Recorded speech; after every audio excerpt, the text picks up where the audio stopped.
Ena izmed bistvenih sestavin mojega življenja je podjetniška miselnost. Ravno ta mi omogoča, da v življenju delam tisto, kar si resnično želim, torej to, da pišem. In brez pisanja ne bi mogel živeti. Podjetnost je kot talent, na njej je treba trdo delati. Lahko se z njo rodimo, lahko se jo preučimo, lažje se jo preučimo, če nas temu spodbuja okolje.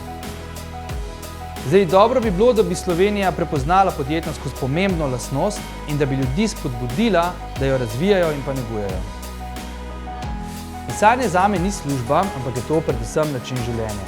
In čeprav so me od začetka večkrat zavrnili, sem vedel, da je to prava pot, na kateri velja vztrajati. Nekega dne mi bo mogoče ratalo, da bom živel samo od pisanja. Zaenkrat to ni mogoče, treba je hoditi še v službo in včasih tudi pišem po noči. Zdaj, nekateri pravijo, da se žrtvujem, pa v bistvu sploh ni tako. Treba je imeti samo veliko samodiscipline, dobro je treba biti organiziran, pa podporo je treba imeti doma. Pa kar gre. Kot pisatelj čutim do družbe veliko odgovornost. Vrača mi tako, da pišem in ustvarjam. Z vso odgovornostjo in iskrenostjo, ki jo premorem. Zdaj, kako mi to uspeva, presojajo bralci vsak dan znova. In morda tega nikoli ne bom izvedel. Vem le, kako se ob tem počutim.